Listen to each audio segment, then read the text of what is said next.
Hello, I'm Jane Caro, and I'm so sorry that I can't be in Brisbane this week for WOW. It's this bloody boring pandemic. I'll have to, stay put in Sydney in my domestic space. So I envy those of you who can be there, but it's wonderful to be able to speak to you regardless about this weird, bizarre time in which we live in, where I think one of the things that's really strongly going on is a recognition that we aren't as in control as we thought we were. And what I love about doing this in my own home is that just a few minutes ago, my daughter was here, my grandchildren were here. You may hear my husband rumbling around in the background. Not a controlled space. This is just my home. This is not produced. I'm not up on a stage. I haven't got any makeup on because I was lazy and couldn't be bothered. And we are seeing a more intimate side of one another thanks to this pandemic and the need for doing this kind of thing. But I think this sense that we're not as in control as we thought we were is actually creating a great deal of anxiety and worse things than that as well. In fact, actual fear. I think one of the reasons that we're seeing, for example, this absolute explosion of what I certainly thought were reasonably sane people previously, believing all sorts of bizarre conspiracy theories, the QAnon stuff and the deep state nonsense, is all about us not wanting to feel like we're out of control. And conspiracy theories, in my view, here's my theory about conspiracy theories, if you like, is that they are an attempt to maintain the illusion of control. So if you can believe that this hasn't been caused by a virus, a tiny little one-celled organism, that hasn't thrown the world into chaos. Oh, no, because that means we don't have control over shit like that. No. If we can say, oh, no, it's a group of, very clever people, the Clintons and whoever else you want to shove up there in the deep state, who are manipulating the world to cause all this angst and agony and kill the people they want to kill and shut us all up in houses and all that kind of thing, then you can say to yourself, and if we could get rid of them, if we could just expose this 5G, it's all of that, because that's all human-made. So if it's human-made, it can be human unmade. But if it's a virus, it can't be. The interesting thing is climate change is human-made. So it's funny how they don't have conspiracy theories about that, but oddly enough, they don't. But what I'm here to talk to you about is the domestic sphere, what we always saw as the women's sphere. And what is really terrifying about what's going on now is, even though we've all been spending a great deal more time in our domestic space, literally, I mean, in poor old Victoria, they're still shut inside. I think they've just managed to get an extra hour's exercise a day and an extra hour they're allowed to be out at night before the curfew hits. So they're spending an enormous amount of time in their domestic space. So we've all kind of been forced back into it, and we've been forced to look at it again. And that's had good effects and bad effects. And one of the bad effects I think it's had is this extraordinary amount of pressure on women.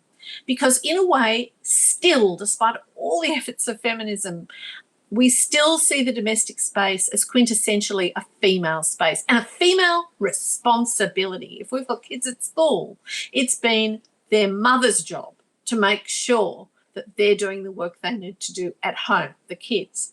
If the father or the major breadwinner has been working from home, it has been the mother's job to make sure that the children don't disturb the father, that they're kept away, that they are excluded from what has now become a sacred male workspace. If the woman at home has her own paid work still, because women have disproportionately lost their jobs in this pandemic, if she's managed to hang on to that job, who protects her workspace? Now, I'm not saying no partners are reciprocal. I'm sure some of them are. But in awful lot of homes, it won't be as reciprocal as it should be. This is partly because we also set up our society, and have done for a very long time, to make sure that women are always the secondary earner. And if there are children in the household, she's often very much the secondary earner. And so it makes perfect logical sense to say, therefore, his job is more important than hers because it brings more money into the household. And we have deliberately, and through policy and through taxation and through a whole lot of other things, including prejudices and biases, religious belief, all sorts of things, we have set it up so that women are often, almost always, in a two-income family, the secondary income earner, which means their right to keep and hold on to that job, to keep their independence, to prepare for the future via accumulating super, is always equivocal. It's the one that will be sacrificed if sacrifices need to be made. We are also in a situation in Australia in particular, but I think in a lot of the Western world at the moment, where, back to this theme of control, a lot of people in positions of power, and when I say people, I mean men, a lot of people in positions of power have seen an opportunity of getting women back in their box, getting women back, if you like, under their control. Because if you have a hierarchical view of the world, you really see superior human beings and inferior human beings. And oddly enough, for most people who believe in that hierarchical view of the world, the superior human beings tend to look just like them, and the inferior human beings not so much. And this is an opportunity to advance the opportunities and control of people who look like them, and suppress the opportunities and control of people who don't. And we are seeing that happen in front of our eyes. It is incredible to me that the first group of workers taken off JobKeeper were childcare workers. There are a number of reasons that this is incredibly appalling, and I can't see it as anything but deliberate and conscious. And that is, first of all, childcare workers are amongst the most lowly paid workers in Australia, and they are overwhelmingly female workers. But it's more than that. When you make childcare harder to be maintained, you make it so that many centres have to close, or they have to increase their prices, or they have to reduce the number of children they care for. Who is it whose equivocal right to earn an income is likely to get sacrificed? Well, you and I both know the answer to that. Mothers. Mothers. And we know the facts are in. This is being called a she recession. More women have lost their jobs than men. More women have had their hours of work reduced. More women are depending on government benefits to survive, to pay their rent, to continue to have a decent income. This government, in its absurdity, has allowed people to access their super early to try and get themselves through this difficult period, particularly if they've lost income. The trouble with that is women have less super than men right the way through their lives anyway, and women have accessed that disproportionately. More women have accessed it than men, and they are far less likely to ever be able to take it up, to make up the difference and get back to where they were. And that means we're just kicking the problem further down the road, so that these women, when they get old, are terribly vulnerable to a poor and poverty-stricken old age. And we already disproportionately have women facing poverty in old age. 34% of single women, that means never married, divorced or widowed, single women, 34% of them are living in poverty by the time they're 60. That increases to 50% by the time they're of pension age. 50% of single women living in poverty. Is anyone making a noise about it? I am, but I don't hear a lot of other people. I certainly don't hear our government making a squeak. They couldn't care less. The fastest growing group amongst the homeless is women over 55. Fastest growing. Jumped from 2011 to 2016 by 31%. It's as if we say to women, listen, you've got to put caring for other people ahead of your right to earn an income. That's your duty as a woman. So you've got to look after small children, elderly parents, anyone with a disability. That's your job, your equivocal job that pays you money, which will secure your old age. You've got to give that up if someone needs care. You've got to leave the workforce, go home and look after other people. It's absolutely lovely of you to put other people's needs ahead of your right to earn an income. How very kind of you to do that for our society and save us so much money. Now, sorry, can you go live out your car? Because we're not giving you anything to thank you for that work. It is unconscionable to me that women are made poor in old age precisely because they put caring for others ahead of their own right to earn an income. That is a despicable indictment on all of the rest of us, that is allowed to happen. And what's happening in this pandemic? They're getting access to the super early. A disaster, a long-term disaster, no question about it. It's female-dominated industries that are not getting the stimulus or being deliberately hobbled in the case of childcare. Where is all the government stimulus going? It's going to what they call shovel-ready jobs, to really sort of super macho kind of work. It's so cliched, it's so cartoonish in its favouritism that it's impossible to see this as anything but deliberate. What are the university sector getting? Nothing. Cut to ribbons. What's the arts sector getting? Nothing. Been deliberately excluded from just about every support package. The not-for-profit sector, even tourism, hospitality and all of those, nothing.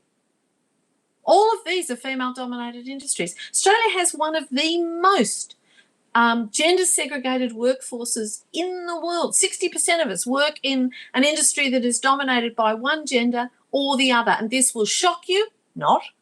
Those industries that are dominated by men are better paid than those industries dominated by women. And this government has used this pandemic to increase that disadvantage, to increase that gap, and force women back into the domestic space where they work incredibly hard trying to keep everything under control, not just trying to keep things clean and tidy and the clothes washed and the dinner cooked and all those things, but relationships, making sure everybody gets along, all that emotional labour that women do for nothing. That is growing exponentially in this pandemic, and their ability to do the kind of work that we put a monetary value on in this society, we are diminishing. We are standing in their way. We are deliberately putting impediments in their way to continue to do that. And this is a disaster. I'm not going to soften it. I think it is a disaster. And I think it is deliberate. And I think it is religiously driven. I know it's politically incorrect to say so, but I'm going to say so. I think it is religiously driven. Religions, in my view, I'm a third-generation atheist at the very least, were made by men, for men, and about men.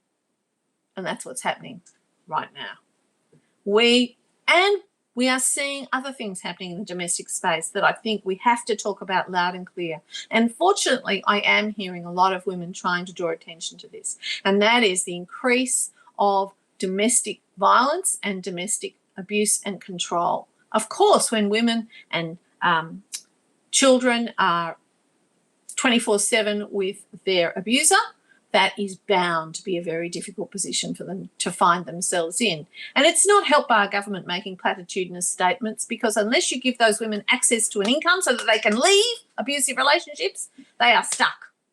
So you can't say, oh, we don't like domestic violence, but here we're taking away all your jobs and we're taking away all your stimulus and we're stuffing your future by absolutely ripping the super out of you when we shouldn't.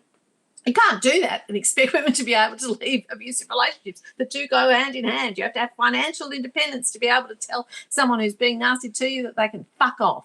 And we're taking away the financial independence, which leaves more and more women stuck. And I heard a terrible thing a couple of days ago from an expert in the field that she said, if you think it's bad now with the spike in calls to domestic violence support lines and workers and resources, she thinks it's going to get a lot worse when the pandemic passes and women can actually go back, or some women can go back to their more independent lives, because whilst you've got the woman under your sight 24/7, you've got her under control and the anxiety of the abuser is lessened.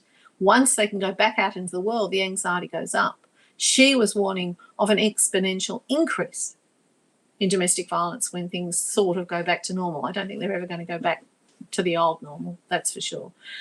But I don't want to end on such a pessimistic note, even though you can see I'm really alarmed about this. I'm really exercised about it, and I can't believe that I'm seeing the benefits, the effort, the fruits of decades of labour by women fighting for their rights being so comprehensively trashed as I am right in front of my eyes. I do see a couple of areas of hope. One is that with this return to the domestic sphere by everyone, which has meant we've all had to learn how to do paid and unpaid work at home, that may continue so that people will continue to be able to have a more flexible life divided between their own domestic space where they'll do their paid and unpaid work, but also some paid work in a collective space, an office or whatever, for part of the time, which I think is a much more balanced approach to work and life. I hate that phrase. Work-life balance. I've always thought it was ridiculous because it makes work sound like it's way more important than life, you know. And whilst, yes, I understand a lot of people may wish they were dead on a Monday morning, work and life can never be separate. It's illogical to put it that way. Work is no more important than anything else in your life. It's no more important than love. It's no more important than family or fun or leisure or creativity or any of the other things that people enjoy. Work and life are not equal. Work is subordinate to life. It is subordinate. Life matters more. It's interesting, isn't it? In this pandemic, we have a fight between those who want to keep the economy open, come what may, and if we are going to let some old people past their use by date die. I suppose some of those women living out of their car, they're a bit superfluous to necessity these days, aren't they? We could just let them die, couldn't we? Who cares about them? Well, indeed, no one does. It's interesting, isn't it? That's the same attitude. That work-life balance, which really elevates work above life, is behind this idea that economy is more important than health. Absolutely asked about in both cases. Work cannot exist without life, and an economy cannot function efficiently without generally good health and safety of its citizens. And anyone who doesn't understand that is a baby, is infantile, in my view, and probably male. I was going towards hope. I got segued back into despair again. Sorry about that.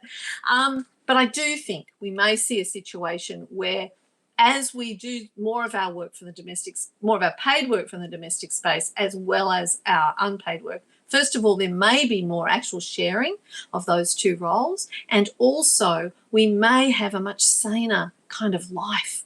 We may end the endless commutes that people do. We may allow people to have time to exercise, to cook a decent meal, to spend time with their children, to have a more flexible, fluid movement between the work you get paid for and the work you do, because all human beings, adult human beings, need to do work. And frankly, I want to see a situation, and this is the only way women are ever going to be able to fully achieve independence, freedom, and their full potential, where men and women share all the labour that needs to be done by adults, which includes the paid work, the domestic work, and the caring work. And until those are equally shared by every able-bodied adult, women will always be struggling to keep up. And we will always have this ridiculous hierarchy which overemphasises the things that we make male responsibility and underemphasises the thing that we make female responsibility. We need to share everything we do. And that way, I reckon, everything we do will become more fun for everyone.